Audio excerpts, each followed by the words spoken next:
இது ETV பாரத் தமிழ்நாடு. நீங்கள் பார்த்துக் கொண்டிருப்பது நியூஸ் டைம். வெளிநாடுகளில் சுற்றுலா மேற்கொண்ட பிரதமர் நரேந்திர மோடி தேர்தல் என்பதால் தற்போது உள்நாட்டில் சுற்றுலா பயணம் செய்கிறார். திமுக தலைவர் MK ஸ்டாலின் கடும் விமர்சனம். இயக்குனர் வெங்கட் பிரபு இயக்கத்தில் உருவாகி வரும் நடிகர் விஜயின் கோட் திரைப்படம் செப்டம்பர் 5ஆம் தேதி வெளியாகும் என படக்குழு அறிவிப்பு. அண்ணாமலை மற்றும் அவரது மனைவி, நண்பர்கள் உள்ளிட்டோரது செல்போன்களை தமிழக உளவுத்துறை ஒட்டு கேட்பதாக பாஜக பரபரப்பு குற்றச்சாட்டு. தேர்தல் முடிந்த பிறகு தெலுங்கானா மாநிலத்தைப் போல பல அதிகாரிகள் சிறை செல்வது உறுதி என கோவையில் அண்ணாமலை சூளுரை. திமுகவின் 3 ஆண்டு கால ஆட்சியில் மக்களுக்கு வேதனை மட்டுமே பரிசாக கிடைத்துள்ளது.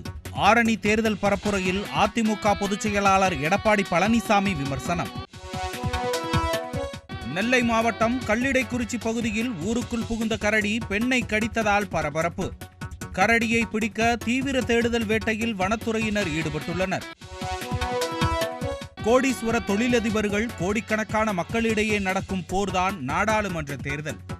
இந்தியா கூட்டணிக்கு நாடு முழுவதும் மக்களிடையே அமோக வரவேற்பு இருப்பதாக ராஜஸ்தானில் ராகுல் காந்தி கருத்து. ஹரியானா மாநிலம் மகேந்திரகர் அருகே பள்ளி பேருந்து கவிழ்ந்த விபத்தில் 6 மாணவர்கள் உயிரிழப்பு. 30க்கும் மேற்பட்ட மாணவர்கள் படுகாயங்களுடன் மருத்துவமனையில் சிகிச்சை பெற்று வருகின்றனர். டெல்லி மதுபான கொள்கை முறைகேடு வழக்கில் அமலாக்கத்துறையால் கைது செய்யப்பட்டு திகார் சிறையில் இருந்த கவிதாவை கைது செய்தது CBI. குற்றம் சாட்டப்பட்ட குச்சிபாபுவின் செல்போன் உரையாடல்கள், வாட்ஸ்அப் சாட்கள் குறித்து விசாரணை நடத்திய நிலையில் திடீர் கைது.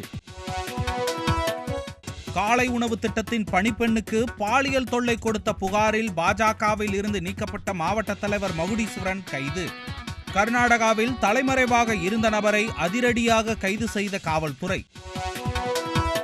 தென் மற்றும் வட மாவட்டங்களில் ஒரு சில இடங்களில் அடுத்த 5 நாட்களுக்கு இடிமின்னலுடன் கூடிய லேசான மழைக்கு வாய்ப்பு. தமிழகத்தில் கோடை வெயில் வாட்டி வதைத்து வரும் நிலையில் சென்னை வானிலை ஆய்வு மையம் அறிவிப்பு. இதுபோன்ற செய்திகளை உடனுக்குடன் தெரிந்து கொள்ள இணைந்திருங்கள் ETV பாரத் தமிழ்நாடுடன்.